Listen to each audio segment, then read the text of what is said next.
Yes. Okay, so welcome all of you in today's session. Thank Uh, you, sir. I was just waiting for all of you to get in. Still Tabrish and Mohammad Anas, they are joining. So today we'll start with a brief quiz that will be a review of whatever we have learned, a very brief one, and then we'll proceed with our discussion. Hope that everyone is fine.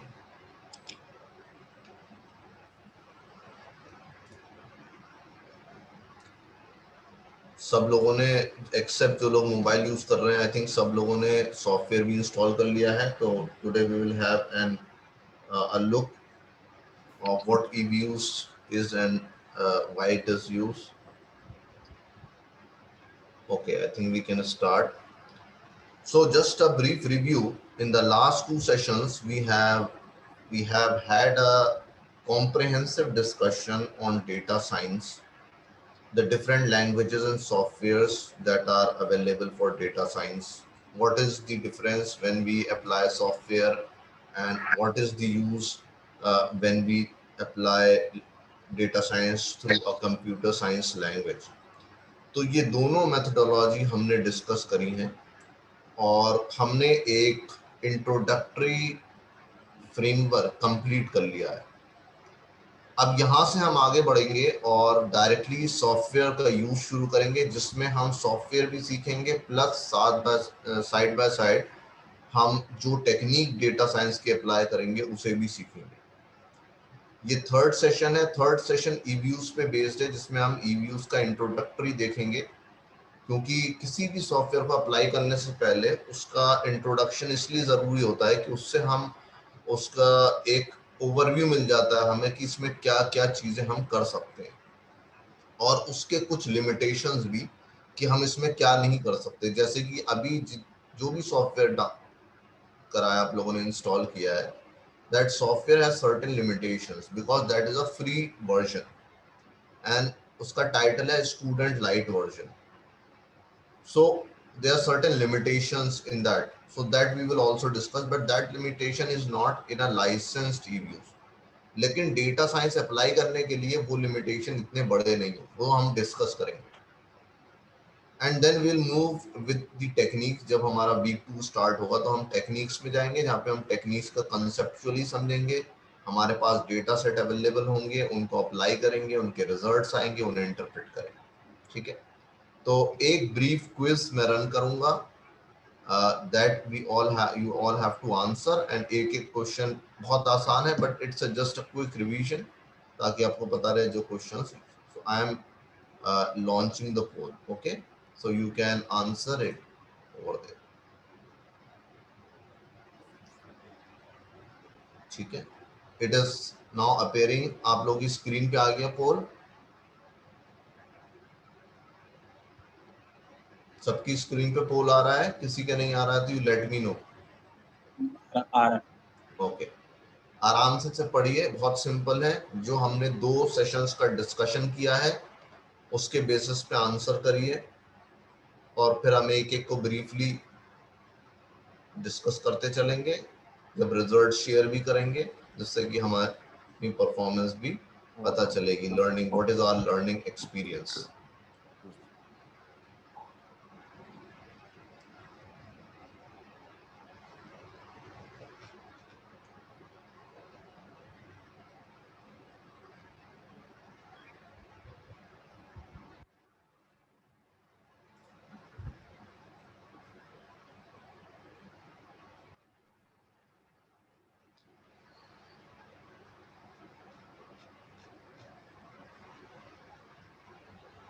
4 of you are answered, 8 students, 8 participants have still not answered। Okay, 5 have answered।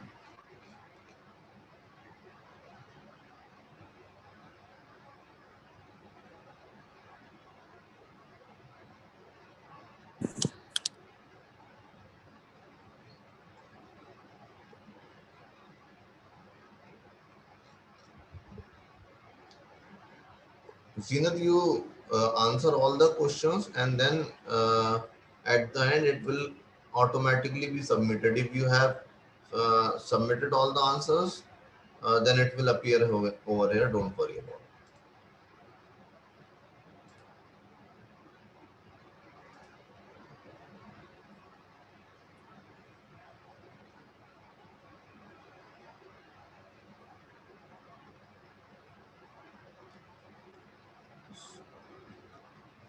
Ten participants have submitted. 3 participants, you have to submit your answers.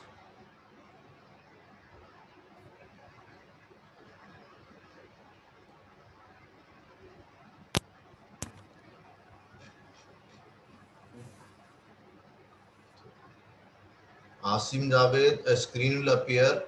You were not there in first 2 sessions, so if you are comfortable to answer these, answer. Otherwise, no need to answer them. We'll move forward.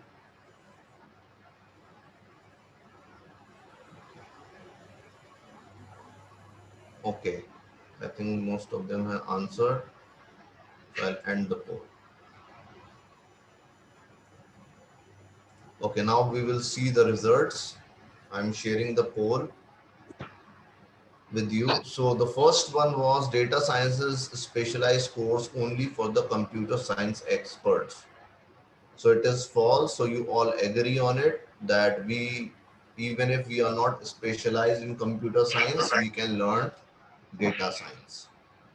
दूसरा सवाल था which of the following is computer language use for data science. कौन सी computer language है. हमने दो methodology पढ़ी थी. एक वो जिसमें हम लैंग्वेज के थ्रू डेटा साइंस का एप्लीकेशन करते हैं और दूसरा जिसमें हम सॉफ्टवेयर के थ्रू करते हैं.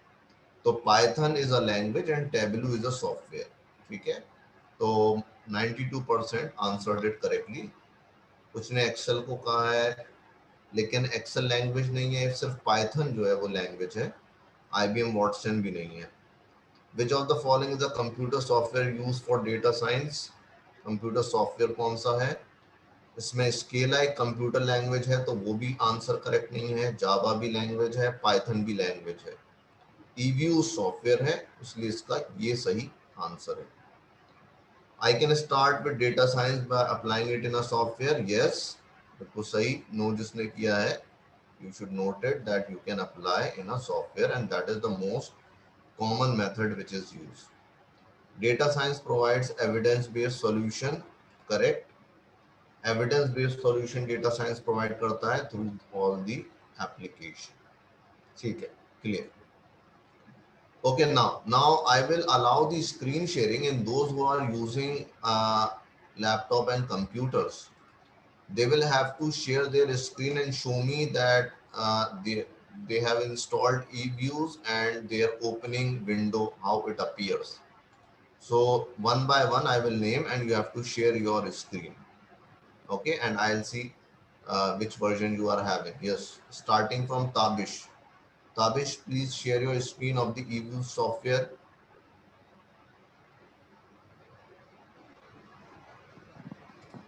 Tabish, are you there? Okay, Akib Qayyum, meanwhile, you are there, Akib?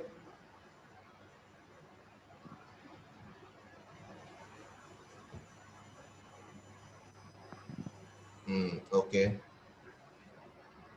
Close this eViews 11 box. Yes, close the box, inside box. Make it full screen.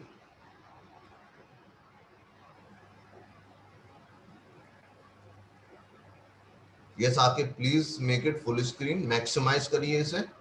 और जो अंदर वाला बॉक्स है जिसमें आ रहा है create a new EVS butterfly, उसे close करिए. नहीं क्लोज कर दिए. हाँ, और मैक्सिमाइज करिए. ठीक है, ठीक है, वेरी गुड. नेक्स्ट इब्राहिम. अब आप Ibrahim, you please share. Ibrahim Farooqui, Yes, sir. Share your screen.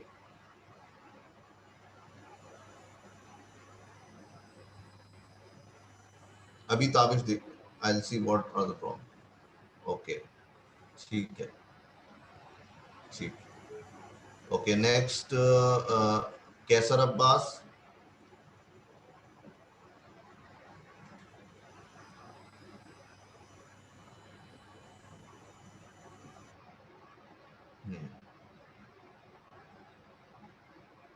Okay करिए, मैक्सिमाइज करिए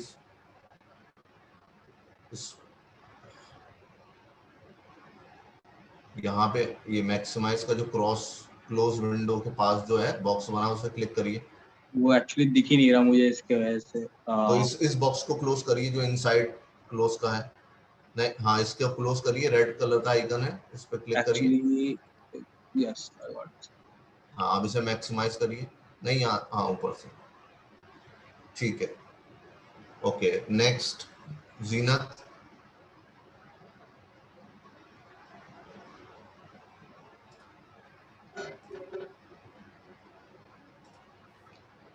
ये Zeenat please share. Yes, I shared the screen. ठीक है, okay Thank you. Okay. Mohammad Abdas. Sir, my laptop is not working. अच्छा ठीक है। Sakshi Agarwal. Yes, sir, I am sharing 1 second.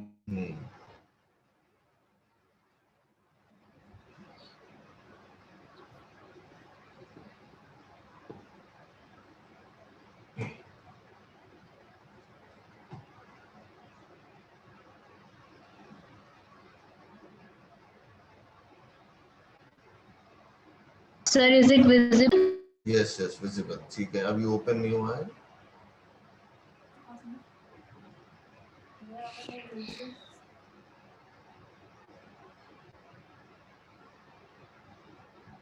आप फिर से शेयर कर। हाँ, ये आपका इंस्टॉल नहीं हुआ है क्या properly?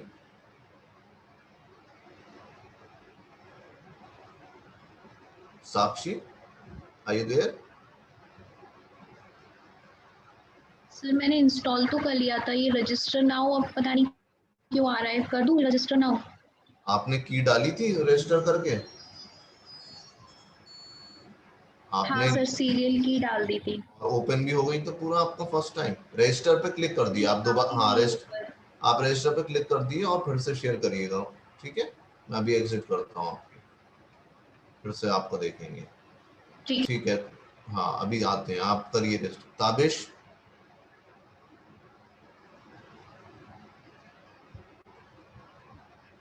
Tabish, share your screen, E views की।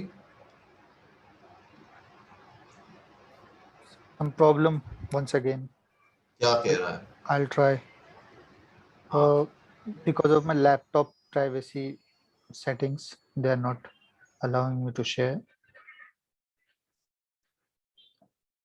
I'm on it. I'll check it.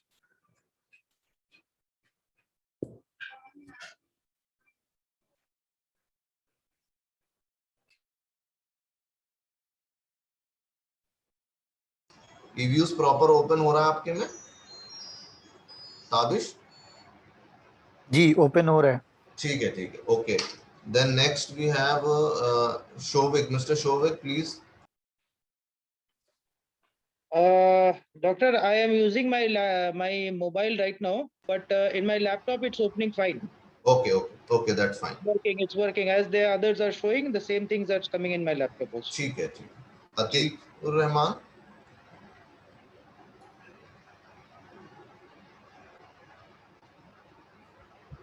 Yeah, Atiq, yeah, it is the same screen I can see also, which is showing to the Tabish and others also. You okay. view. You can share your screen if you can, please share. I am from the mobile. Okay, Yeah, no issue. but I'm Okay, using a laptop on the other side. ठीक है, okay. Asim Javed.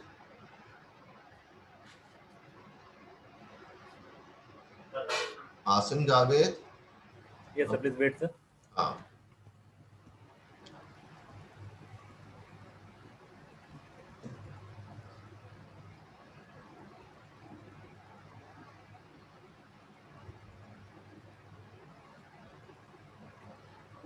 Please wait, sir. Wait a minute.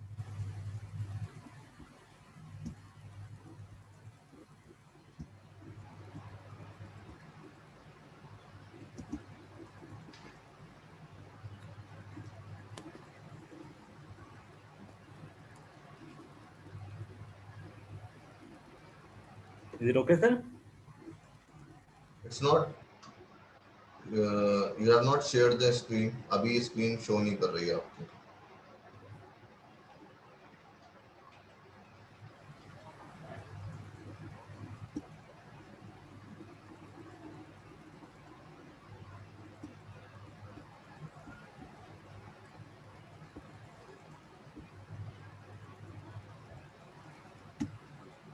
क्या problem आ रही है Asim Javed? No, it is. I have shared my screen, but it's not shown. I don't know what is happening. अच्छा चलिए, window आपके में open हो रही है जैसे सब Yes, sir, हो रही है. Yes, sir, normally हो रही है. ठीक है. Amir Hamza. Yes, sir. 1 second.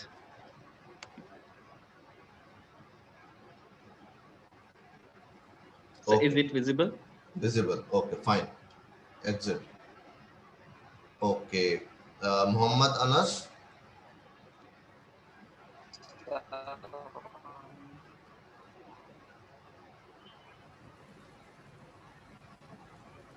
Asim, you have shared. Yes, sir.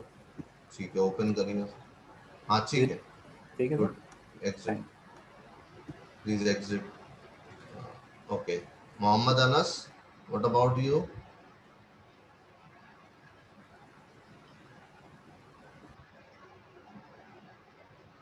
Okay. Nadir Albab, I think you are using your mobile, correct? No, sir. No, sir. I have managed to get it in laptop. Actually, I downloaded the software in mobile, then transferred it in my laptop. Very good, very good. ठीक And है, it तो is share करिए working screen. good. I can't share it right now because I am using a Zoom call on my mobile. अच्छा, okay, ठीक ठीक. But आपके But laptop it पे is open हो working. रहा है सही से. Yes, ठीक sir. है, It is working. ठीक है. Ali Javed, I think you are using mobile, correct? Ali Javed, Using mobile right now. okay, ठीक. Abdul Arham,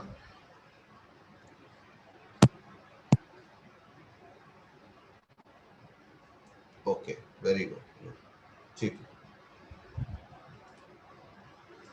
ठीक है. और कोई बचा तो नहीं है? Everybody has shared. ठीक. So now this is good. Now each one of us are having the software with us. It is properly installed and the opening window is visible to us. Now today we are going to have an overview of the software. एक general software में जो जो चीजें होती हैं, जो task होते हैं, उनको हम एक्सप्लोर करेंगे ताकि फीडिंग हमारी डेटा स्ट्रक्चर के साथ कल के सेशन में थी, लेकिन मैं फीडिंग आपको आज भी थोड़ी सिंपल फीडिंग दिखाऊंगा. फिर डेटा स्ट्रक्चर की कल के सेशन में डेटा स्ट्रक्चर और उसके साथ उसकी फीडिंग तब दिखाऊंगा, लेकिन आज ब्रीफ फीडिंग आपको मैं दिखाऊंगा डेटा को कैसे फीड करना है. इंपोर्ट एक्सपोर्ट डेटा दोनों इसमें है. Now I am sharing my screen so that we may now move towards our discussion. ठीक है. Okay. Is it visible to all of you? Yes, sir. Yes, sir. Was that same? I have installed the same software for your ease. ठीक है. सबसे पहले तो eViews student light और eViews licensed professional में क्या फर्क है? eViews स्टूडेंट लाइट में पाइथन प्रोग्रामिंग, डेटाबेस मैनेजमेंट, ये दो चीजें मिसिंग है. डेटाबेस मैनेजमेंट और पाइथन प्रोग्रामिंग इसलिए मिसिंग है क्योंकि ये जनरली स्टूडेंट्स के लिए बना है जो कि अभी डेटा साइंस सीख रहे हैं. और ऑब्वियसली कोई डेटा साइंस सीख रहा होता है तो उसको जो है डेटाबेस मैनेजमेंट उसकी जरूरत नहीं होती. दूसरा, जो फॉरेन यूनिवर्सिटीज हैं, जो इंस्टीट्यूशंस हैं, एजुकेशनल इंस्टीट्यूशंस, उनके पास इंस्टीट्यूशनल लाइसेंस होते हैं. तो इन दैट केस वहाँ पे आप उनके कंप्यूटर लैब्स में या स्टूडेंट को अगर वो दे दें तो उसमें आप फुल प्रोफेशनल पे यूज कर सकते हैं. तो ये मेजर डिफरेंस है प्रोग्रामिंग. और याद रखिए, प्रोग्रामिंग पाइथन की इसमें और डेटाबेस मैनेजमेंट ये इसमें वर्क नहीं करे. यहाँ पे जो कमांड आपको दे रखी है, जो you can see the command, इसको आप कैसे भी पॉपअप कर सकते हैं. बार को आप जितना चाहे उसका एक्सटेंड कर सकते हैं. कमांड इसमें दोनों तरीके से यूज होती है. इंग्लिश लैंग्वेज की कमांड्स हैं, इसकी एक तरीका है, उससे भी आप फीड कर सकते हैं. लेकिन पाइथन के लिए मेन बार जो है पाइथन के लिए. लेकिन इसमें वो वर्क नहीं करेगा। इसलिए वर्क नहीं करेगा, पाइथन कोड वर्क नहीं करेगा इसलिए क्योंकि ये एक स्टूडेंट लाइट वर्जन है। एक और लिमिटेशन इसमें यह है कि 1500 से बियॉन्ड अगर कोई सिंगल सीरीज की रीडिंग जाएगी, मतलब ऑब्जर्वेशन नंबर ऑफ, जैसे कि आपने 1500 दिन का किसी भी सिटी का एवरेज टेम्परेचर लिया वेदर के पर्सपेक्टिव में, तो वो 1500 दिन से ज्यादा का अगर आप चाहेंगे कि 1500 एक दिन का हो जाएगा तो नहीं लेगा, वो शुरू के 1500 ही लेगा। तो ये एक लिमिटेशन है, एक सिंगल वेरिएबल के लिए 1500 से ज्यादा ऑब्जर्वेशन नहीं लेगा। अब अगेन इशू ये आता है कि जनरली स्टूडेंट्स को या बिगिनर्स को एक बहुत बड़े डेटा सेट पे काम करने की नीड नहीं होती, तो इसलिए 1500 सफिशिएंट है। और 1500 एक वेरिएबल के लिए, एक पर्टिकुलर आइटम के लिए। तो अगर आपके पास 10 आइटम है तो 1500 इंटू 10 करके आप उतने कर सकते हैं, उसे ब्रेक करके। तो उसकी भी, अगर आपके पास 3000 है तो उसका भी तरीका है कि आप उसको कैसे ब्रेक करके करते हैं, लेकिन ये लिमिटेशन नॉर्मली जैसे सॉफ्टवेयर स्टार्ट होता है फाइल से, जहाँ पे सेविंग वगैरह सब होती है, वो यहाँ पे अवेलेबल है, आप देख सकते हैं। जैसे आप माइक्रोसॉफ्ट वर्ड यूज करते हैं तो उसके बाद आप अगर ओपन करेंगे तो न्यू, ओपन, सेव, वो सारी चीजें यहाँ हैं। दो ऑप्शन अलग हैं, इंपोर्ट और एक्सपोर्ट। इंपोर्ट का मतलब ये है कि आप कोई और तरह की फाइल इसमें खोल सकते हैं, कंपैटिबिलिटी मौजूद है। जैसे कि एक्सेल की फाइल को आप डायरेक्ट इसमें खोल सकते हैं। अगर आपके पास कोई एक्सेल फाइल है तो आप उसको डायरेक्ट इसमें खोल सकते हैं, आपको इसमें फीड करने की जरूरत नहीं। जैसे कि मैं एग्जांपल के तौर पे, ये एक साउथ अफ्रीका को कुछ डेटा है और ये एक्सेल फाइल है, अगर इसको हम ओपन करें तो ये पूरी फाइल यहाँ पे आ गई, ठीक है। और इसको अब मैं पूरा ओपन कर सकता हूँ और ये पूरी फाइल मेरे पास मौजूद है। इसमें जितने भी वहाँ पे आइटम थे सारे आइटम आ गए हैं मेरे पास, और मैं जितने भी आइटम को चाहूँ उनको यहाँ से ओपन कर सकता हूँ, सेम लाइक एक स्प्रेडशीट की तरीके से, ठीक है। ये क्या हुआ, ये इंपोर्ट के यूज करके हुआ। तो हम इंपोर्ट कर सकते हैं, इसमें फीचर है बहुत सारे different files, Excel file, CSV file, और भी कुछ सॉफ्टवेयर्स की फाइल इसमें हम ओपन कर सकते हैं। तो अगर कोई एक्सेल को यूज करता है डेटा बनाने के लिए, या डेटा एक्सेल में उसे डाउनलोड होता है, या एक्सेल में ही उसे इजी लग रहा है डेटा क्रिएट करना, तो वो डेटा एक्सेल में क्रिएट करके और इसमें इंपोर्ट किया जा सकता है। तो ये इसके बेनिफिट है कि ये जरूरी नहीं है कि इसमें जो इंपोर्ट करें हम, इसमें जो डेटा करें वो हम डेटा फीड ही करें, ये जरूरी नहीं है। तो हम इंपोर्ट कर सकते हैं डेटा। ये ऑप्शन ओपन में भी अवेलेबल है, ठीक है। ईव्यूज की ही अपनी कोई पुरानी फाइल है उसे भी खोल सकते हैं। फॉरेन डेटा, कोई और फॉरेन डेटा है, वर्क फाइल मतलब एक्सेल है, कुछ और है, वो भी कर सकते हैं। कोई डेटाबेस, लेकिन ये यहाँ वर्क नहीं करेगा, ठीक है, क्योंकि यहाँ पे सिर्फ डेटाबेस जो हमारा, अगर हमने कोई फोल्डर बना रखा है सिर्फ वो लेगा, लेकिन एक प्रॉपर ऑर्गेनाइजेशन का डेटाबेस यहाँ पे ओपन नहीं होगा, क्योंकि ये लाइट का एक फीचर नहीं है। हालांकि इसमें ये शो करेगा प्रोग्राम्स, अगर हम ओपन करेंगे तो कोई प्रोग्राम पाइथन का हम इस पे रन करेंगे तो वो सेलेक्ट करके रन कर सकते हैं, लेकिन अगेन इसमें ये ऑप्शन दिखाएगा लेकिन रन नहीं करेगा कोई भी कोड, क्योंकि ये स्टूडेंट लाइट वर्जन है, ठीक है। बाकी ऑप्शन पता है, एग्जिट, प्रिंट वगैरह, दीज आर कॉमन ऑप्शंस, ठीक है। अब उसके बाद इसके जितने भी सारे अदर फीचर्स हैं वो तब तक एक्टिवेट नहीं होंगे जब तक हम इसमें कोई डेटा ना डालें। जैसे ही हम इसमें डेटा फीड करेंगे बाकी सारे ऑप्शन एक्टिवेट हो जाएंगे, क्योंकि ऑब्जेक्ट का मतलब है आइटम, वेरिएबल। जैसे मैं कहूँ ब्लड प्रेशर, कि मैं ब्लड प्रेशर की एक मेरे पास शीट है, मेरा 10 दिन का या 10 साल का ब्लड प्रेशर क्या था एवरेज, वो मेरे पास अवेलेबल। या मैं कहूँ कि मेरे 10 साल की एनुअल इनकम क्या थी, वो डेटा मेरे पास मौजूद है। जैसे ही मैं इसमें वो डेटा फीड करूंगा या कहीं से इंपोर्ट करूंगा तो बाकी सारे ऑप्शंस एक्टिव हो जाएंगे, क्योंकि वो ये ऑप्शंस किसी डेटा से रिलेटेड है, ठीक है। जब तक डेटा नहीं होगा इसमें वो एक्टिव नहीं होगा। इसमें जो ऑप्शंस हैं ये एक्टिवेटेड है क्योंकि ये आपके यूजर इंटरफेस से रिलेटेड ऑप्शन है। मीन्स कि इस विंडो को जिस तरीके से आपको नजर आ रही है, इसमें जो भी आप चेंज करना चाहते हैं वो ऑप्शंस में जाके कर सकते हैं। जैसे अगर हम जनरल ऑप्शंस में जाएं तो इसमें सारे फीचर्स आपके आ जाएंगे कि आप स्प्रेडशीट कैसे बनाना चाहते हैं, डेटा स्टोरेज कैसे करेंगे, आउटपुट कैसा चाहते हैं, क्या फॉन्ट साइज चाहते हैं, अपीयरेंस क्या चाहते हैं। अभी ब्लैक है, अगर मैं चाहूँ मीडियम ब्लू अपीयरेंस करना, अपीयरेंस चेंज हो जाएगी, ठीक है। तो ऑप्शन में जाके, जर्नल ऑप्शंस में जाके इसको हम जितना चाहे एक्सप्लोर कर सकते हैं। कीबोर्ड की जो कीज हैं उसमें फीचर्स ऐड कर सकते हैं। थीम, बेसिक थीम है, डिस्प्ले बटन है, डिफॉल्ट कलर्स, स्टार्टअप में स्टार्टअप पेज शो करना है या डायरेक्ट विंडो खुल जानी है।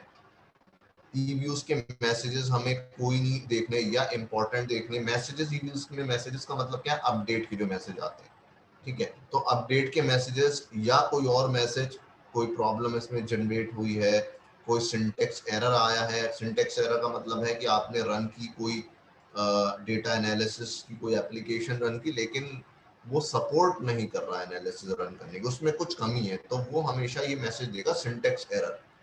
तो अगर आप इसको डिसेबल कर देंगे तो आपको कोई मैसेज नहीं देगा, और आप उसे रन करेंगे वो रिजल्ट भी नहीं देगा।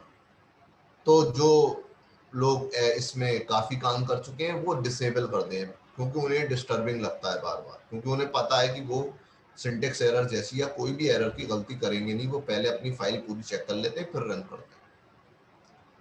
Important message only, important message सिर्फ एनालिसिस से रिलेटेड शो होंगे, लेकिन अपडेट से रिलेटेड मैसेज शो नहीं होंगे, ठीक है।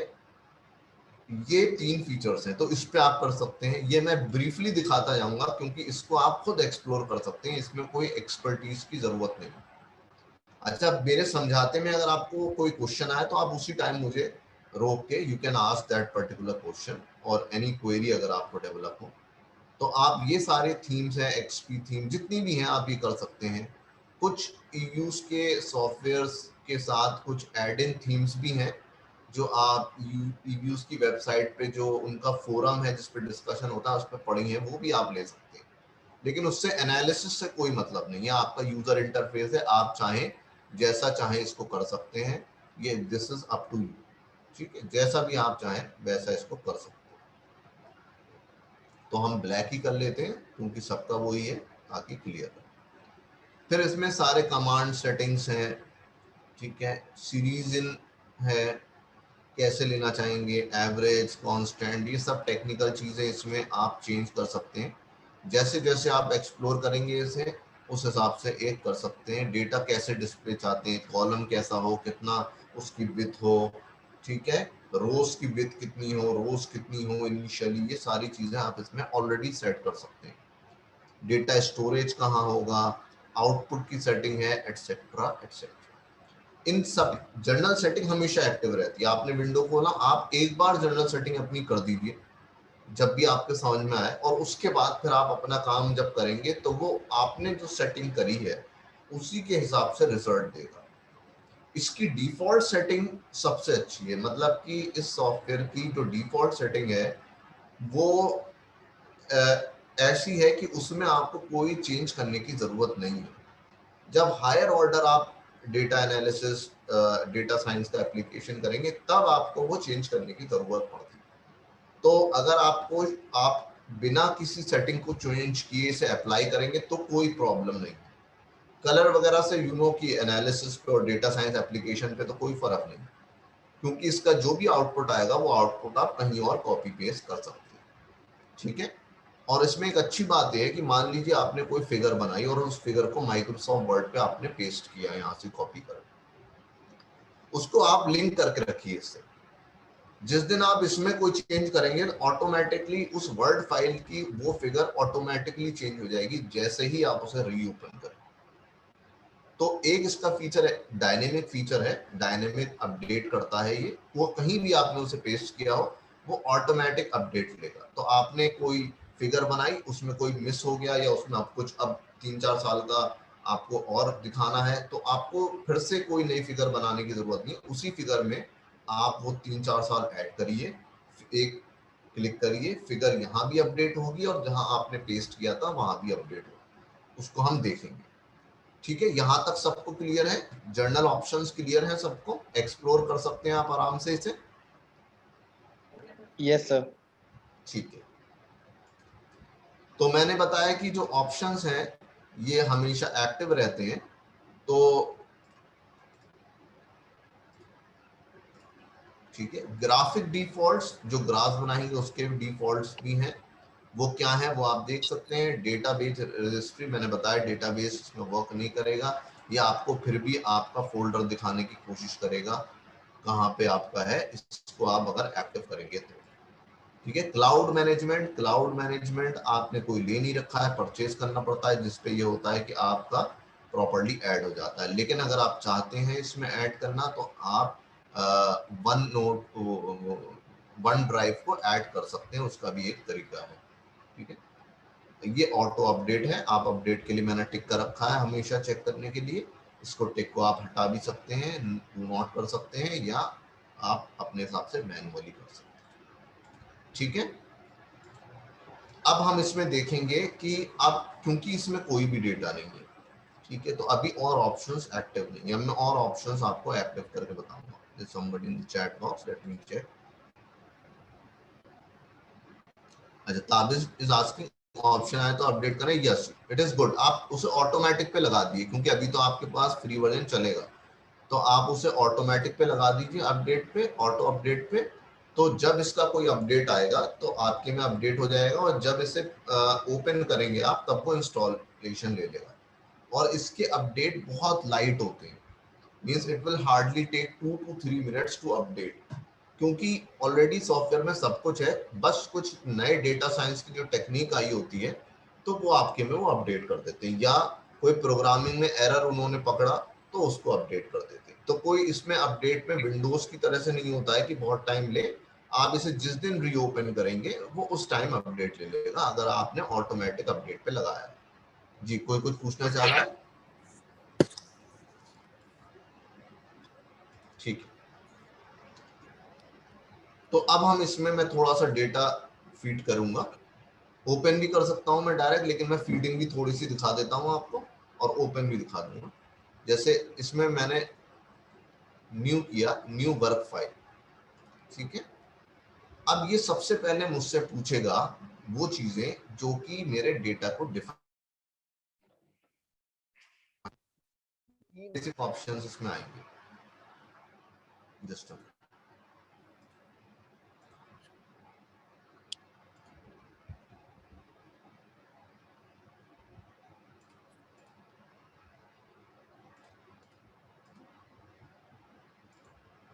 am I audible to all of you? Yes, sir. Yeah, now is better. Yes. Just a minute, video इस तरह ऑफ हो गया। ठीक है, तो पहले तीन चीजें पूछेगा। Microphone is getting disturb, just a minute, just a minute.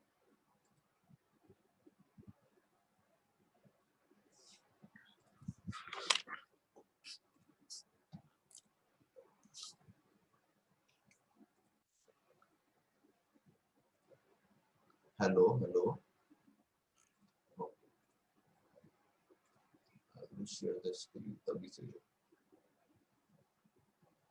ठीक है, तीन फीचर ये सबसे पहले दिखाएगा आपको, अनस्ट्रक्चर्ड, डेटेड, बैलेंस्ड। ठीक है, अगर आपका डेटा ईयरली या किसी टाइम के हिसाब से डिवाइडेड है, ठीक है, तो हमेशा आपको डेटेड में जाना है, और उसमें रेगुलर होना चाहिए डेटा, कोई साल बीच का खाली नहीं होना चाहिए। अगर खाली है तो उसे आप जीरो लिखें, जीरो नहीं लिख सकते डेटा फील्ड में, नॉट अवेलेबल NA लिखेंगे। जीरो लिखने का मतलब होता है कि डेटा है और उसकी वैल्यू जीरो है। अगर मैं ब्लड प्रेशर का डेटा ले रहा हूँ 10 यूनिट का, तो उसमें मैं जीरो नहीं लिख सकता। अगर किसी एक दिन का ब्लड प्रेशर अवेलेबल नहीं है और मैंने जीरो लिख दिया, तो उसका मतलब होगा कि उस दिन ब्लड प्रेशर जीरो था। तो जीरो नहीं लिखते हम, फिर NA लिखते हैं, नॉट अवेलेबल।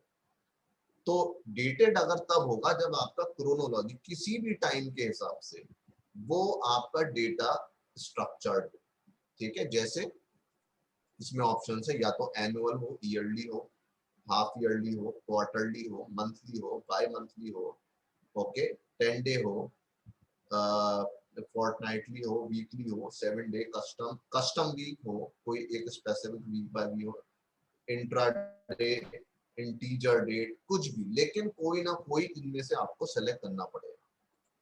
ठीक है, स्टार्ट डेट, एंड डेट, ये भी आप फीड करेंगे कि कब से शुरू हुआ, कब से खत्म हुआ, तो उतनी कॉलम्स वो उतनी रोज वो बना देगा।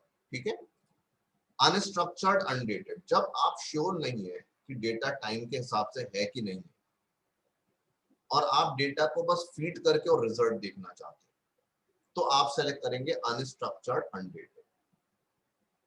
बात समझ आ रही? जैसे आपने ये नहीं किसी टाइम के अकॉर्डिंग लिया नहीं, आपने किसी दिन जाके 10 लोगों से उनकी ब्लड प्रेशर की वैल्यू ली और उसमें आप दिन मेंशन नहीं करना चाहते, डे 1, डे 2, डे 3, इसमें डे 1, डे 2, डे 3 की कोई वैल्यू नहीं है, इसलिए क्योंकि डे का इसमें कोई रोल ही नहीं, तो आप डायरेक्टली उसे फीड करेंगे, blood pressure A, blood pressure B, blood pressure C. अगर 1 भी कर दें, ब्लड प्रेशर डे 1, तो वहां पे डे 1 का मतलब कोई डेट नहीं है, कोई क्रोनोलॉजी नहीं है, तो या कोई और ऐसा डेटा जिसमें डेट ही ना हो, तो वो अनस्ट्रक्चर्ड। तो जितना भी डेटा ऐसा होता है जो डेटेड ना हो, वो अनस्ट्रक्चर्ड में हम फीड करते हैं। अगर आप एक्सेल से डेटा इसमें ले रहे हैं, तो वो मैं आपको दिखाऊंगा, वो ऑटोमेटिकली चेक करेगा डेटा, और आपको अगर उस ऑटोमेटिक डेटा में कुछ प्रॉब्लम होगी तो वो आपकी फाइल को ओपन नहीं करेगा, जो मैं दिखाता हूँ आपको। देखिए, जैसे अगर मैं अभी तो यहाँ हम बना रहे थे, अगर मैं डेटा को कहीं से लेके आता हूँ,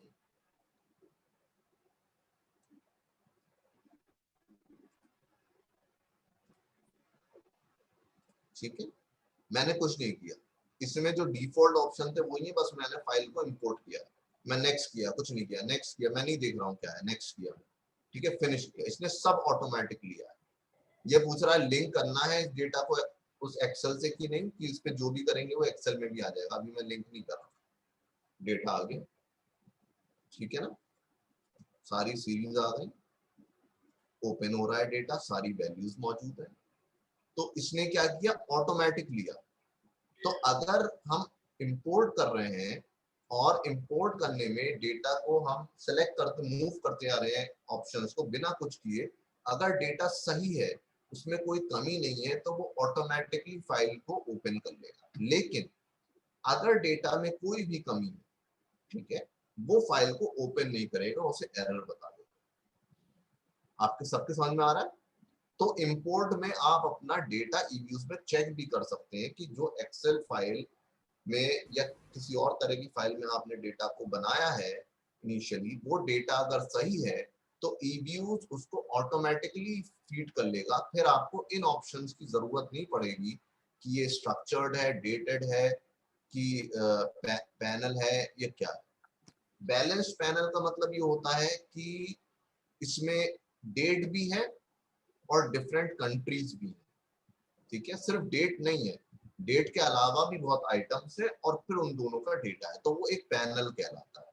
सर गलत डेटा का मतलब क्या हुआ यहाँ पे? गलत डेटा का मतलब ये हुआ कि आपने उसको जो बनाया एक्सेल में वो सही नहीं था। जैसे आपने क्या किया, लिया जनवरी 2010, फिर लिया फरवरी 2010, फिर लिया मार्च 2010, फिर आपने 3 महीने छोड़ दिए, फिर 3 महीने है ही नहीं, ठीक है, अप्रैल में जून नहीं है, फिर जुलाई 2010 आ गया, फिर पूरा दिसंबर 2010 तक, फिर जब 2011 आया तो जनवरी टू दिसंबर 2011 है। तो 2010 में तो डेटा 9 महीने का है और 2011 में डेटा 12 महीने का है। बात समझ में आ रही है नादिर? Yes sir. तो वो उस फाइल को ओपन नहीं करेगा, क्योंकि और अगर सर हमारा डेटा रेगुलर हो, जैसे 2010 में भी 9 मंथ हो और 11 में भी 9 तो फिर मंथ हो, तब तो वो डेटा सही है, वो डेटा को ओपन करेगा। लेकिन और अगर आपका डेटा दोनों ईयर का 9 मंथ का है, ठीक है, तो उसके साथ एक कंडीशन ये भी है कि वो वैसे ही फीड होना चाहिए। मतलब अब आपने अगर फीडिंग में भी गलती की, जैसे आपने किया जनवरी 2010, फिर जनवरी 2011, फिर जनवरी 2000, फरवरी 2010, फरवरी 2011, तो अगेन ये डेटा तो आपके पास सही है, लेकिन डेटा की फीडिंग जो एक्सेल में आपने बनाया डेटा वो गलत बनाया। बात समझ में आ रही है नादिर? Yes sir. और एक चीज सर, अगर डेटा जो है मैंने अनस्ट्रक्चर्ड वे में इंटर किया, जैसे फर्स्ट 2010 में 9 मंथ का किया, 11 में 10 मंथ का किया, और मैं ये चूज कर रहा हूँ कि जो मेरा डेटा है वो अनस्ट्रक्चर्ड है, तो वो ओपन करेगा कि नहीं? तो मैं बता रहा हूँ, पहली बात तो ये तो मैं यहाँ पे सिलेक्ट कर रहा हूँ ना, ये ऑप्शन इंपोर्ट में नहीं आता है। इंपोर्ट में तो वो खोलता चला जाएगा, ठीक है। मैं फिर से समझाता हूँ। हाँ अगर सर, मैं, समझ ठीक है, अगर मैं फीड कर रहा हूँ तो मुझे ये 3 ऑप्शन देगा, क्योंकि मैं डेटा इसमें बना रहा हूँ, ठीक है ना। लेकिन अगर मैं डेटा कहीं ऑलरेडी बना हुआ है, भाई किसी और एक्सेल फाइल में अगर डेटा है, इसका मतलब हमने डेटा एक्सेल में बनाया, ठीक है ना। अलबाब समझ में आ रही है बात? Yes sir, yes sir, I am उसको हम यहाँ ओपन कर रहे हैं, तो डेटा हम क्रिएट नहीं कर रहे हैं, data is already created, we are opening it, importing it. तो वो ये ऑप्शन हमें तीनों नहीं देगा, वो ऑटोमेटिक रीडिंग करेगा, ठीक है। और उसमें भी हम ऑप्शन चाहें तो फिर मैं अभी दिखाता हूँ। जी अतीकुर रहमान, आप बताइए। नहीं यार, अगर we have a like 2-3 sheet in the same Excel, it can be import on the same time or हाँ, we have सेम टाइम। क्योंकि मुझे I think I'm getting an error. I'm just trying it, so I'm getting an error. तो उसमें आप तीनों नहीं खुल रही? नो, हाँ मतलब एक फाइल मेरे पास है जिसमें एक शीट है वो ओपन हो रहा है, और मेरे पास एक और पहली फाइल शीट है। ओपन हो रही है? हाँ मतलब पहली शीट ओपन हो रही है, बाकी नहीं हो रही है, ऐसा है उसका तरीका, मैं बता दूंगा, ठीक है। ओके ठीक है, तो बैलेंस पैनल है। बैलेंस पैनल में मैंने बताया ईयर्स भी हैं, और साथ में उनके फॉर एग्जांपल ABCDEF कुछ और आइटम्स भी हैं, और ईयर्स भी हैं, और उनका एक मिक्सचर है, ठीक है। तो वो हम देखेंगे जब हम पढ़ेंगे पैनल के बारे में, तब हम उसे डिटेल में देखेंगे। अब मैं इसमें सिंपल डेटा अनस्ट्रक्चर्ड डेटा का वही मतलब हुआ ना कि रेगुलर इंटरवल पे फीड ना हो या डिस्टॉर्शन हो। बिल्कुल, ठीक है सर आप दो इसमें चार एक्सेल का फाइल प्रोवाइड करवाइएगा जिसका डेटा जिसमें हो किसी भी जगह। बिल्कुल सारी जो हम रिजल्ट रन करेंगे उसकी फाइल सबके पास सेम होगी, क्योंकि तभी तो पता चलेगा किसका गलत है किसका सही। अगर हर कोई अलग डेटा पे कर रहा होगा तो हमें नहीं पता चलेगा कि हम सही कर रहे हैं कि गलत। हम एक ही फाइल लेंगे। हाँ, इसी कोर्स ऑफ एक्शन में हम लोग डेटा को मैनेज करना एक्सेल पे भी कुछ कर सकते हैं क्या? Little bit of basic. नहीं, एक्सेल पे असल में हम नहीं इसे इन्वॉल्व करेंगे, नहीं तो हमारा टाइम जो है ईव्यूज का कम होगा, है ना। ओके तो हम, लेकिन हाँ, मैं जो एक्सेल शीट दूंगा उससे आप देख सकते हैं, उसमें डेटा ऑलरेडी फीड होगा कि डेटा कैसे फीड किया है। तो उसके बारे में हम जब करेंगे तो बस एक्सेल का ये देख लेंगे, एक्सेल में फीडिंग डेटा कैसे करनी चाहिए। Okay sir, thank you. अब हम इसमें क्या करते हैं, डेटा डाल रहे हैं। तो हमने किया कि सपोज करिए 2001 से और 2020, ये हमने स्टार्ट डेट डाली है, यहाँ पे हमने एनुअल लिखा है इसलिए ईयर लिया, ठीक है। अगर हम कुछ और लेंगे तो फिर डेट डालनी पड़ेगी, ठीक है। वर्कफाइल का नाम हम लिखना चाहें तो लिख सकते हैं, पेज नंबर लिखना चाहें लिख सकते हैं, लेकिन कोई जरूरी नहीं है लिखना। जब हम सेव करेंगे तब उसका नाम क्रिएट हो सकता है, ठीक है। तो हम इसे ओके कर देते हैं। अब इस टाइम यहाँ पे आपके एक डेटा की विंडो खुल गई। अब अभी डेटा बना नहीं है, अभी इसने बताया है रेंज देखिए। अब आप इसको मैं बड़ा करता हूँ, ये जो सी और रेसिड बता रहा हूँ। यहाँ पे आपको रेंज एक चीज है, ठीक है। इसकी आपको ये इस पर डबल क्लिक करेंगे तो दिखाएगा, ठीक है। टोटल डेटा, रेंज का मतलब है टोटल डेटा जो हमारे पास अवेलेबल है या होगा, क्योंकि अभी डेटा इसमें फीड नहीं हुआ है, वो 2001 से 2020 तक, ठीक है। टोटल डेटा जो कि ऑब्जर्वेशन लिखे हुए यहाँ पे 20, मतलब टोटल नंबर ऑफ ऑब्जर्वेशन जो है वो 20 है, 20 रीडिंग है, ठीक है। अब सैंपल क्या है? सैंपल का मतलब ये होता है कि हम क्योंकि ये एक डेटा साइंस का प्रोग्राम है और हम चाहें तो पूरे 20 ऑब्जर्वेशन पे एक टेक्निक लगा सकते हैं और उनसे देख सकते हैं क्या रिजल्ट आ रहा है। चाहे तो उस 20 साल नहीं, सिर्फ 10 साल का देखें, चाहे उसी में 3 साल का देखें, चाहे 5 साल का देखें, तो वो हमारे ऊपर है। तो सैंपल क्या है? सैंपल हमारे ऊपर है।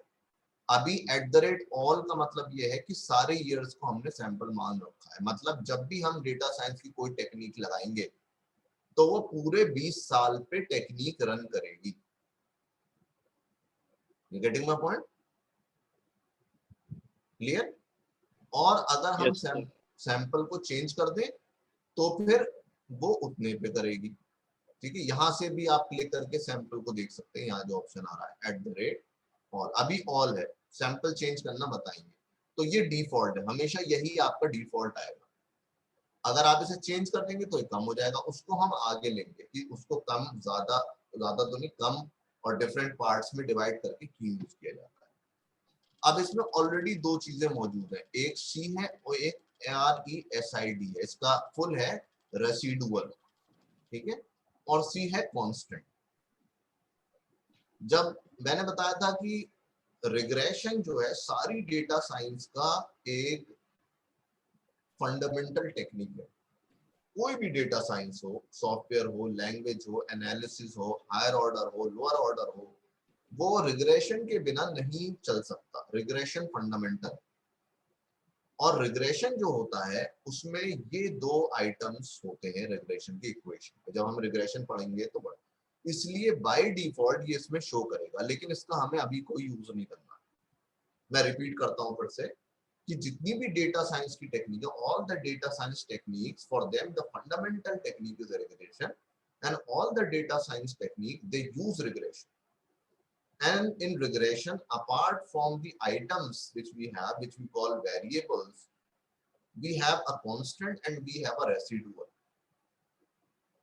So therefore, in EBUs, whenever we create a particular item for the whole file, these two will emerge. अगर हम दो आइटम बनाएंगे तो भी ये C और रेसिडुअल ऐसे ही रहेगा, क्योंकि ये रिग्रेशन के लिए जरूरी है।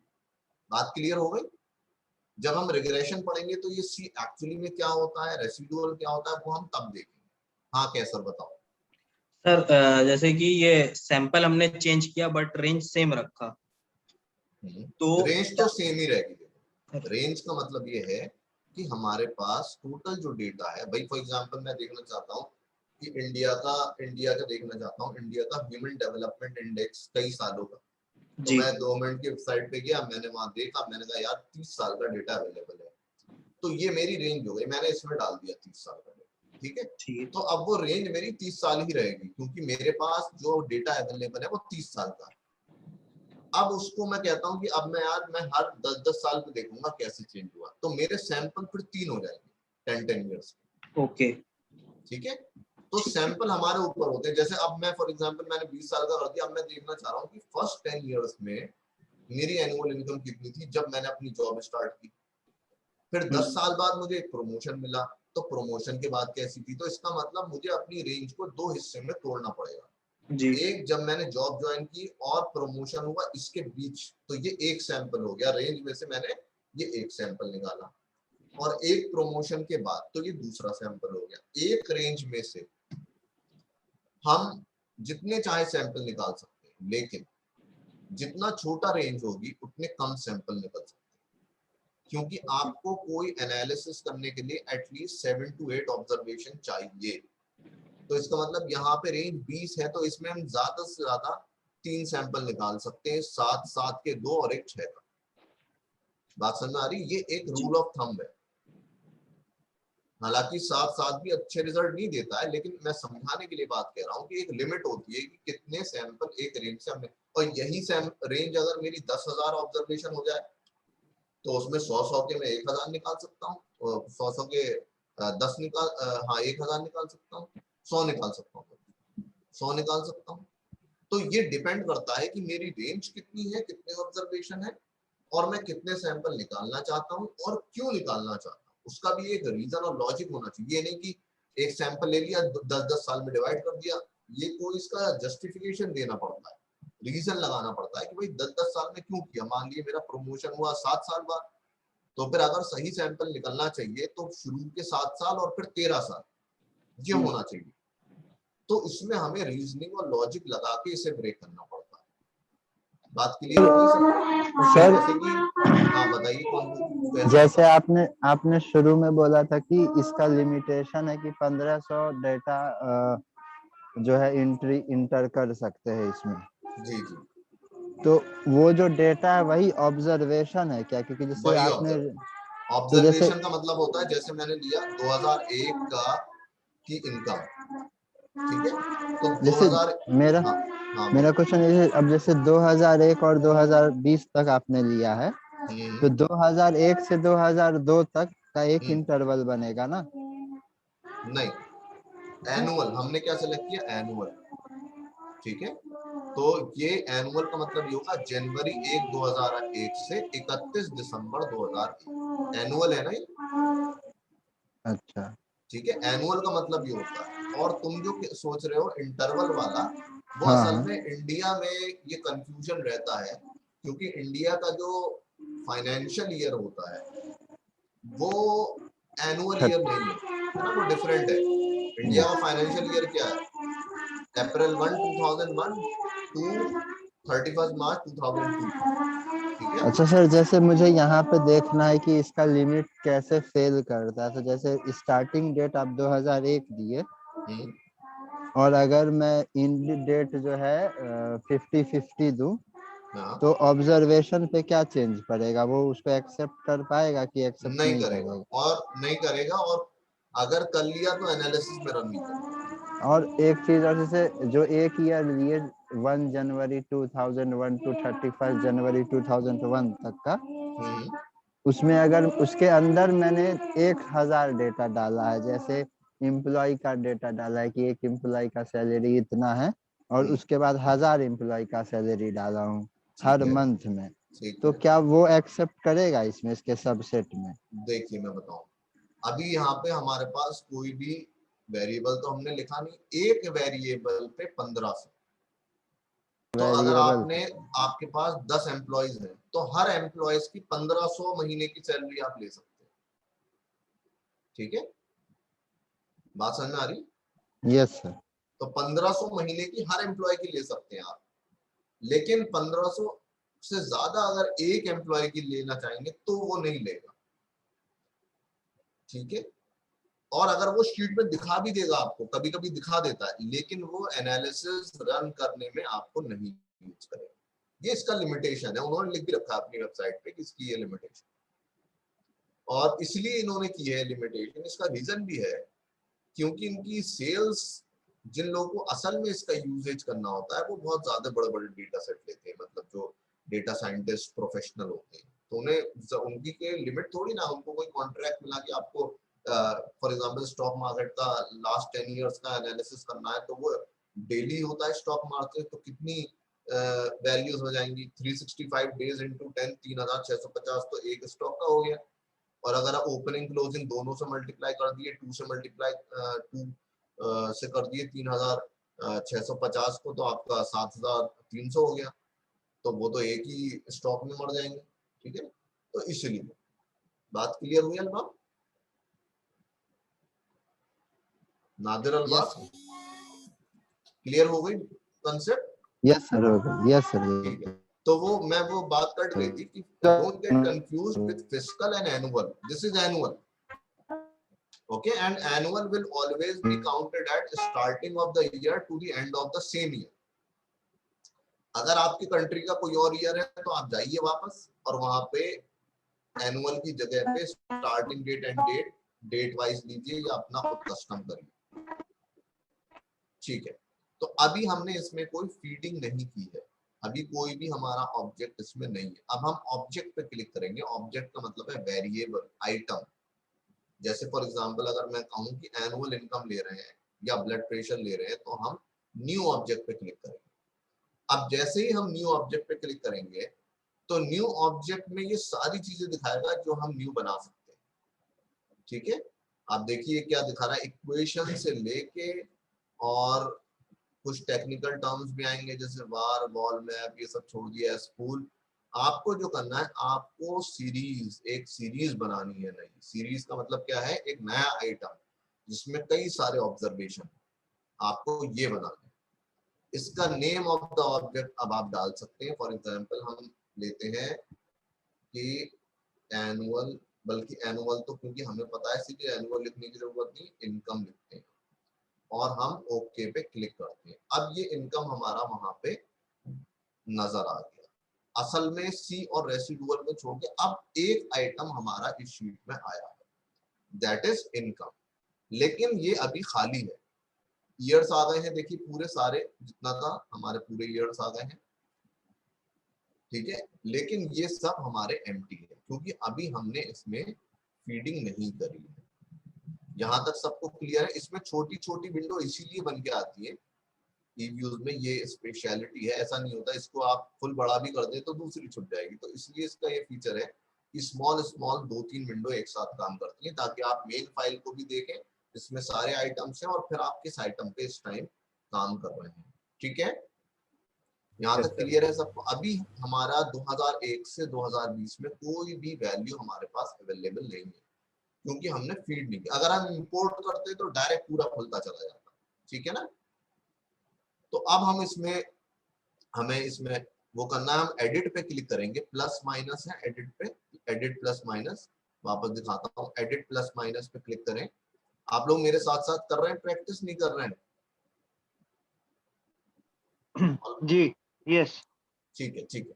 सो आप एडिट प्लस माइनस पे क्लिक करें, एक क्लिक पे वो एक्टिव होगा, दूसरे क्लिक पे वो डिसेबल हो जाएगा। एक्टिव डिसेबल, एक्टिव करिए इसे और अब आप कोई भी आइटम को आप एडिट कर सकते हैं। पहले वाला लिया आपने, लिखा एनुअल इनकम, फॉर एग्जांपल हम ले लेते हैं 1000, ठीक है, फिर 2000, फिर 500, फिर 4000, कोई भी वैल्यू आप फीड करिए इसमें अपने अकॉर्डिंग।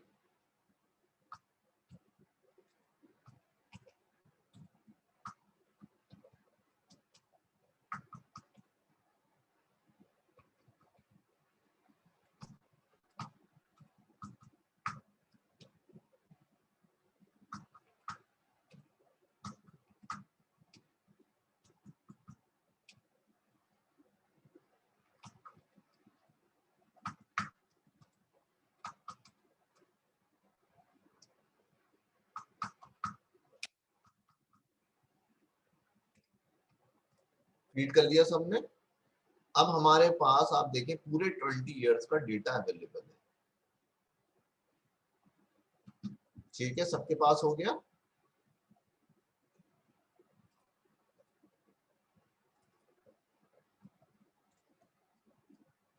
यस, सबने फीड कर लिया, everybody has feeded the data. या डन। यस, ठीक है, इसको आप क्लोज कर दिए, ऑटोमेटिक सेव हो गया है।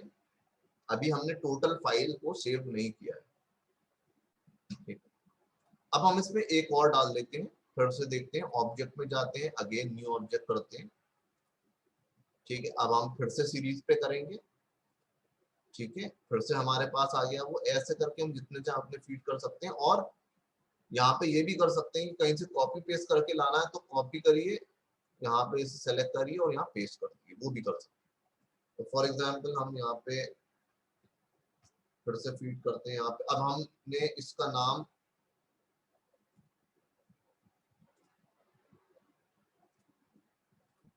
ठीक है, इसका नाम नहीं डाला था हमने तो हम नाम डाल देते हैं इसका, फॉर एग्जांपल ब्लड प्रेशर, ऐसे हमने ले लिया ब्लड प्रेशर।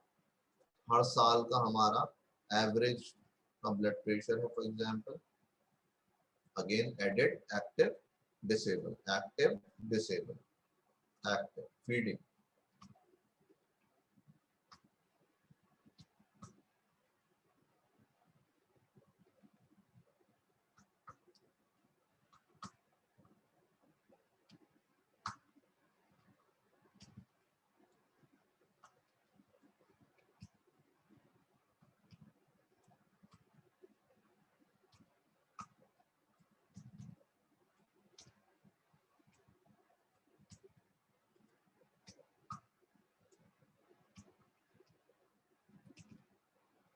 क्लोज कर दिए, ऑटोमेटिक सेव। दो आ गए हमारे पास आइटम, ठीक है। ब्लड प्रेशर भी हमारे पास 20 इयर्स का, इनकम भी है, 20 इयर्स की। ठीक है, क्लियर है, सबने फीड किया। Qaiser, can you share the screen and show us how you have feeded? Let's सी।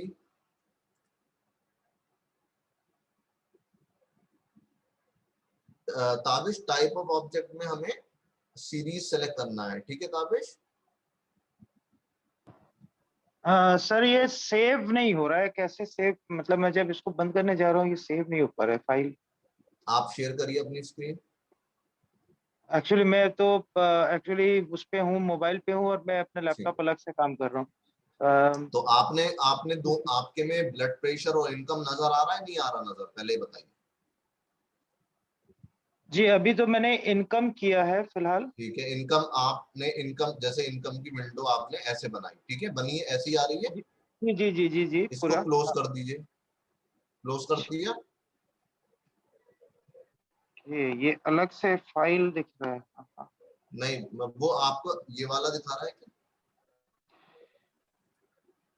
ये एक्चुअली दिखा रहा है कि वो फाइल एक्चुअली जो है हाँ जी लगता है हो गया। ओके, सो फिर again I will make another object, right? हाँ हाँ, न्यू ऑब्जेक्ट। आप शेयर करिए अपनी। अच्छा, आप मोबाइल से कर रहे जी हैं? जी जी जी। अच्छा ठीक। अभी हाँ I think it's Tabish, working. हाँ जी मिस्टर शोभे, क्लियर है, आपको आ रहा है? जी जी जी अब वर्क कर रहा है। हाँ हाँ ठीक है ठीक। Tabish, you share your screen. Let's see what you have done. Feed क्या किया है आपने, कैसे किया है? I can't. ओके, अच्छा आपने वो हो गया। Okay okay, Sakshi Agarwal. Okay but can you share? Let's see. Sir share कर।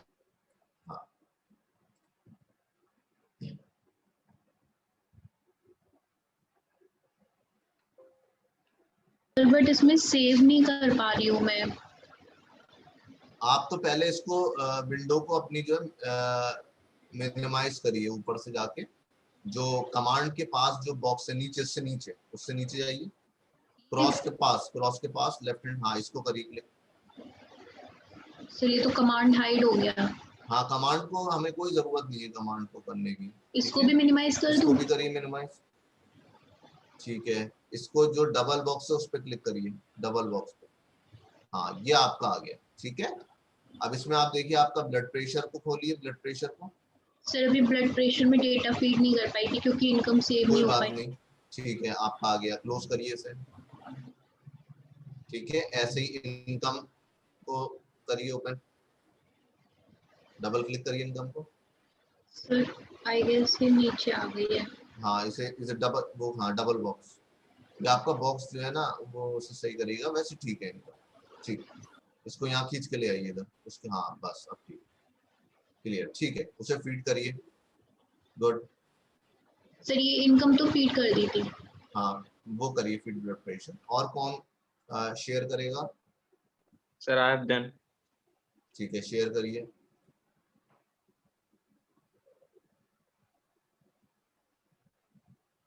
Sir is it visible? Visible, visible, yes. ठीक है, वेरी गुड। ठीक, सही, close. Zeenat, what about you? Let's see Zeenat.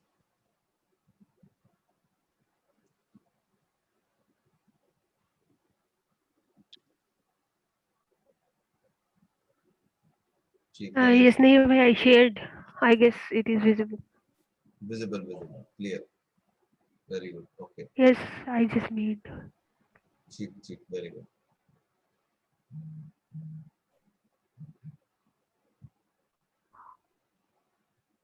ठीक है जीनत, ओके। और कौन करना चाहेगा? अमीर हमजा। यस सर हमने शो कर दी थी। हाँ ये अच्छा, okay. Mohammad Aqdas. So I'm not using laptop. अच्छा, आसिम जावेद, आपके समझ में आ रहा है? Asim. Aqib Qayyum, are you getting?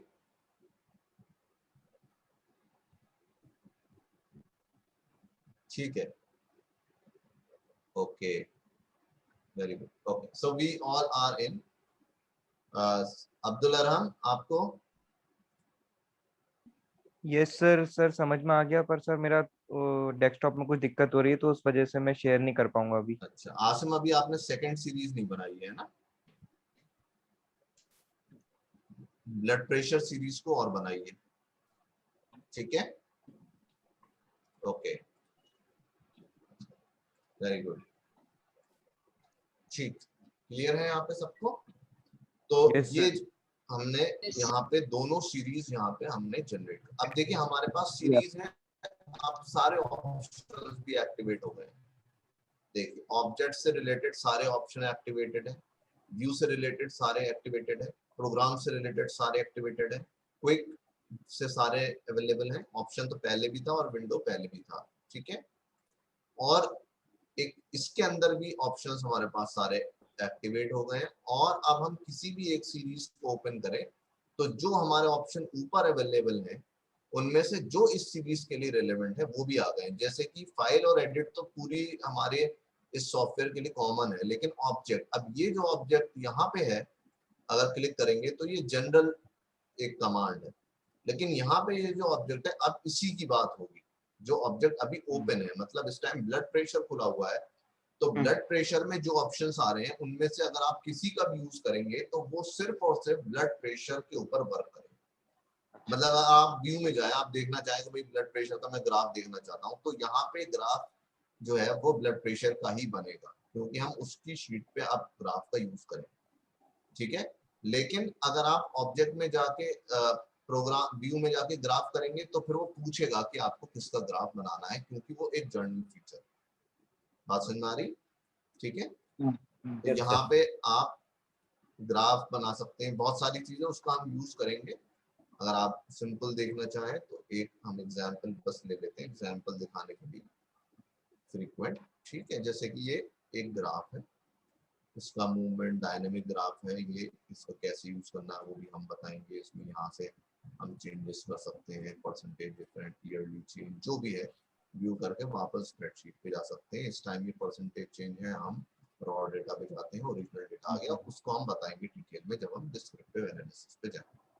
So this is how we have created both the series अब हमारे पास।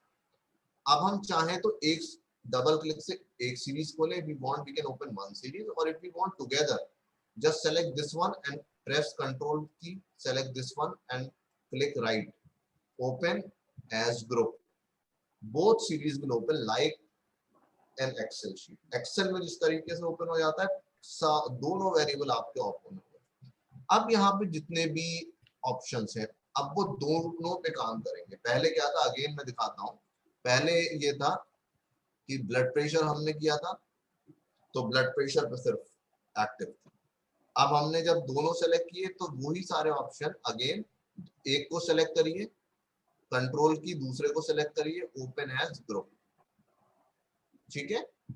और आपके पास आ गए। अब अगर आप बनाएंगे ग्राफ तो अब जितने भी इसके फंक्शन है, ठीक है, वो दोनों पे वर्क कर रहे हैं। अब देखिए ब्लड प्रेशर और इनकम दोनों आ गया। ब्लड प्रेशर की वैल्यू नीचे ब्लू लाइन हल्की सी है क्योंकि बहुत डिफरेंस है वैल्यू में, लेकिन दोनों आपके इस पे आ गए।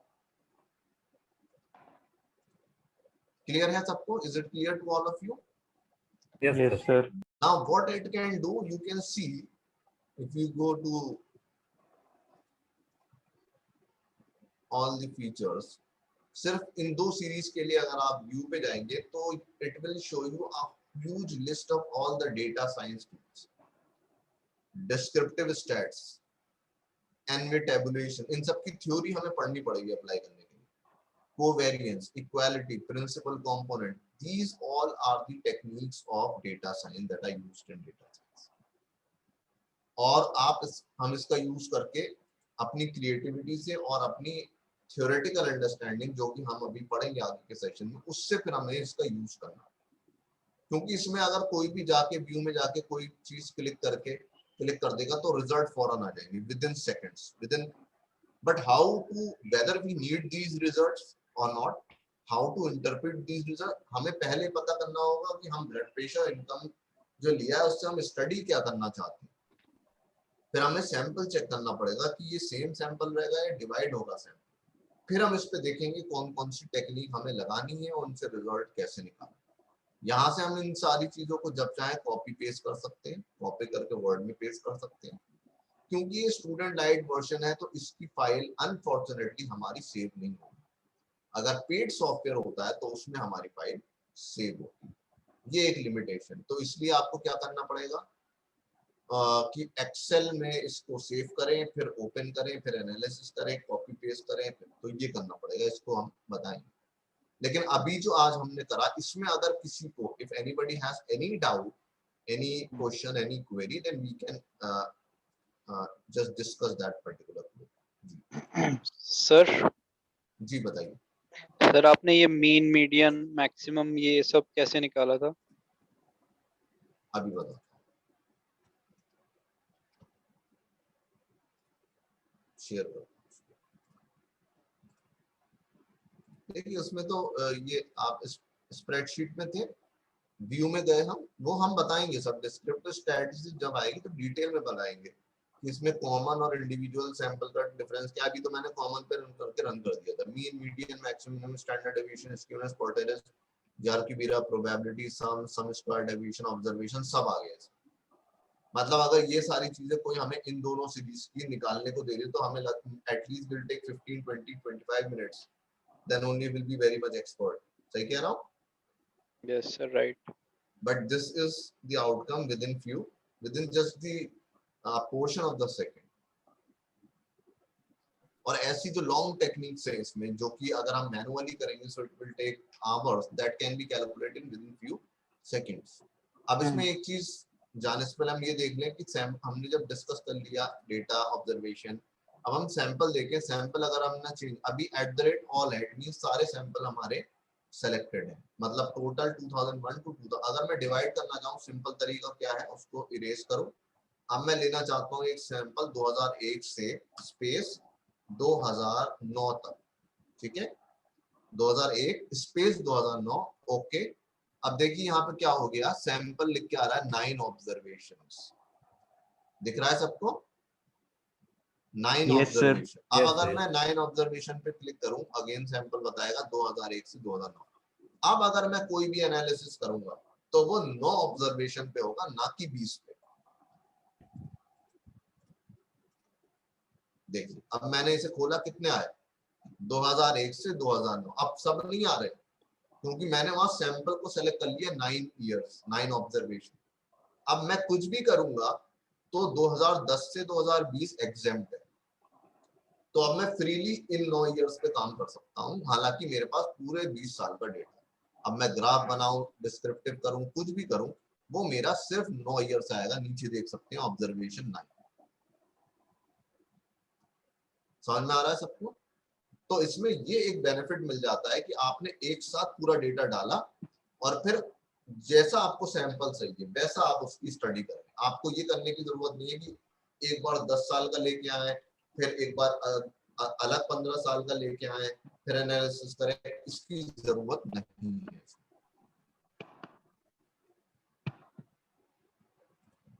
ठीक है? Yes sir. हाँ, अब बताइए, किसी को कोई डाउट है तो बताइए। जी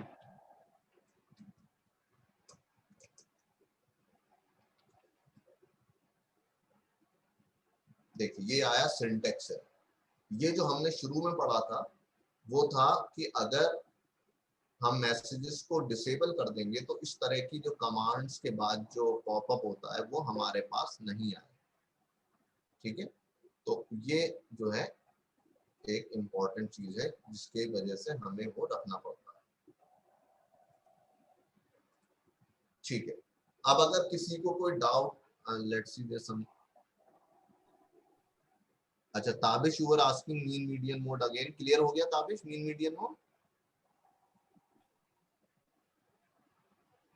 ताबिश? Yes clear. ठीक है, इसका रिकॉर्डिंग का लिंक भी आपके पास जाएगा, तो जो लोग लैपटॉप यूज करें उसे डाउनलोड कर लीजिए, ताकि अगर कहीं भी problem I you can rewatch the video और उसमें आप जो है देख सकते हैं कि हमने आज क्या स्टडी है क्या नहीं। ठीक है, वो हर मीटिंग के बाद मैं उसे आपके व्हाट्सएप ग्रुप पे पोस्ट कर दूंगा। ठीक है, तो ये हमारा जो था थर्ड सेशन था, जो कि था ईव्यूज and why it is used, जिसमें हमने फंडामेंटल एक एक्सप्लोरेशन कर लिया है।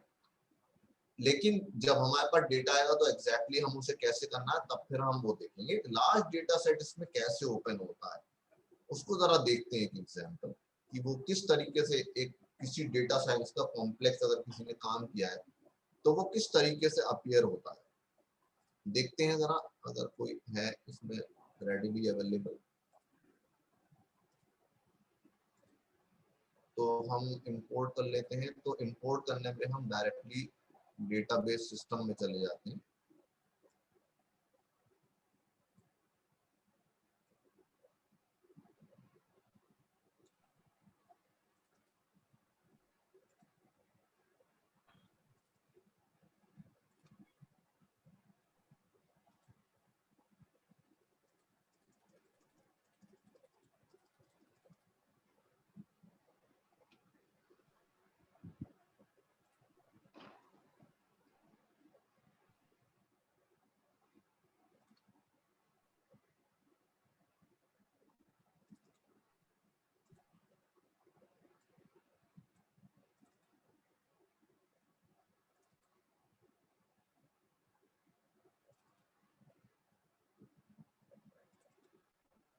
Okay, you can see a very updated file.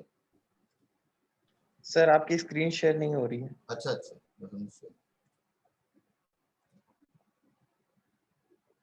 you can see this, मैं से enlarge कर रहा हूँ सिर्फ आपके पर्पस के लिए। देखिए एक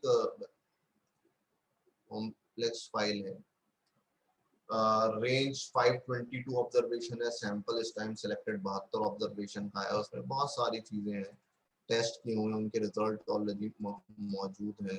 ये सारी चीजें हैं जो एक कॉम्प्लेक्स डेटा साइंटिस्ट काम कर रहा होता है। ठीक है, डेटा है 1953, M01 मींस 1953 का मंथ 1 है और 1966 का मंथ 12 है। यहाँ तक का पूरा डेटा है। ये बॉन्ड्स का, डिवेंचर्स का एक डेटा है। ठीक है, बॉन्ड यील्ड है, ये लिखा हुआ है 20। ठीक है, कुछ टेबल्स हैं। तो ये कॉम्प्लेक्स डेटा है जिसका एनालिसिस करके उसकी इक्वेशंस भी सेव कर रखी हैं ऑटोमेटिक। तो ये एक डेटा साइंटिस्ट जिस तरीके से काम करता है तो उसकी जो एक फाइल नजर आती है उसका एक एग्जांपल जी। So is it clear to everybody? Yes sir.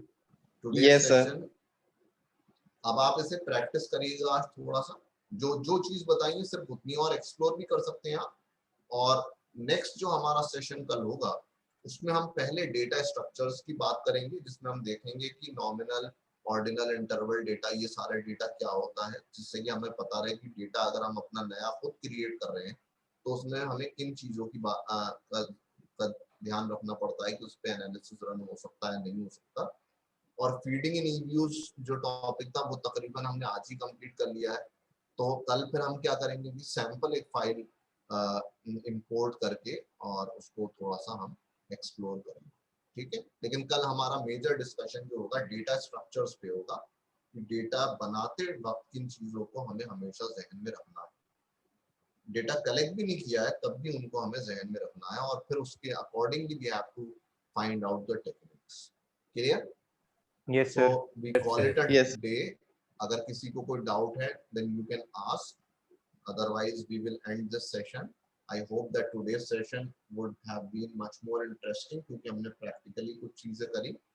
और अब जो नेक्स्ट वीक से जो हमारे कल एक क्लास है उसके बाद जो वीक होगा उसमें हमारे जो भी सेशंस होंगे वो सब प्रैक्टिकली होंगे, क्योंकि हमारा करिकुलम एक बार मैं आपसे फिर से शेयर कर लेता हूँ ताकि आप देख लें। तो जो वीक 2 हमारा होगा वो डेटा विजुअलाइजेशन से होगा। तो उसमें जो है हम ओपन सोर्स डेटा और बिग डेटा का यूज करेंगे। तो हम देखेंगे डेटा कहाँ से हम डाउनलोड कर सकते हैं, उनका यूज कर सकते हैं। तो ये डाउनलोडिंग सोर्सेज उनके बारे में होगा। फिर हम टाइम ग्राफ्स के साथ अपना गेम शुरू करेंगे कि ग्राफ बनाएंगे और फिर ग्राफ्स को डायनेमिक करेंगे। तो उसमें क्या क्या चेंजेस हम कर सकते हैं, कैसे प्रेजेंटेशन चेंज कर सकते हैं, कैसे कलरिंग चेंज कर सकते हैं, कैसे सिर्फ लाइन की जगह पे हम कैसे उसमें फिगर्स भी ऐड कर सकते हैं, इस तरह की चीजें।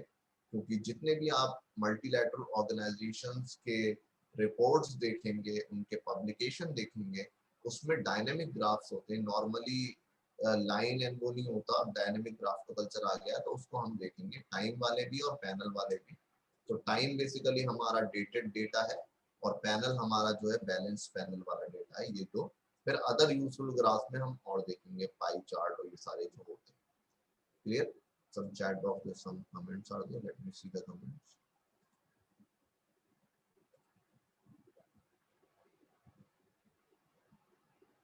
Days of the week for the class. ऐसा है कि हमने 4 days a week रखा है, जिसका मतलब है continuous 4 days, then 3 days we have a leave and then again second week. तो कल क्योंकि इंटरनेट की वजह से क्लास नहीं हुई थी, तो आज हमारी 3rd है, कल 4th होगी, then 2 days we will have a break and then again we will restart. ठीक है, so that will be the restart session. और let me see if I can show you.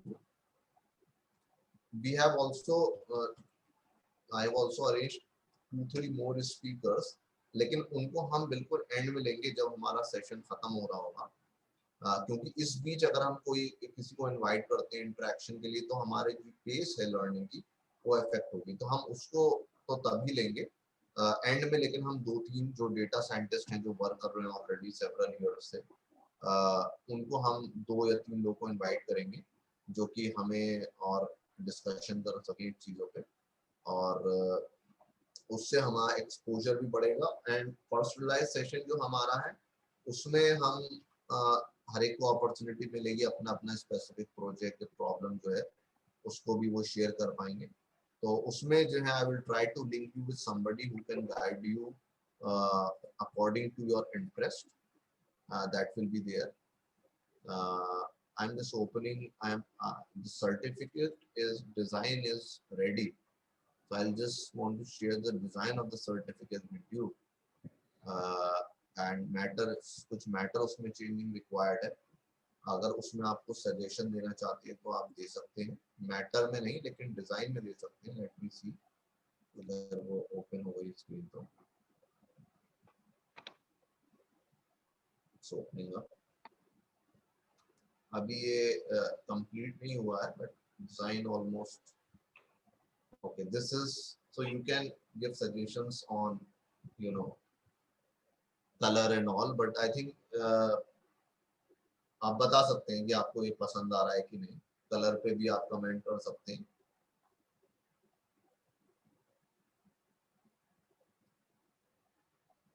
Clear है? Each one will get a digital certificate, इसको मिलेगा आपको। जी clear, या ठीक है ना? Design it is fine. जी जी जी जी बढ़िया। इसको इसलिए भी ऐसा रखा है कि अगर now we are in a change word, if you want, if you will share it on your social media profile, so it will look good, attractive, huh? Okay, nice. So ठीक है, so we'll be continuing in tomorrow at the same time. Thank you so much.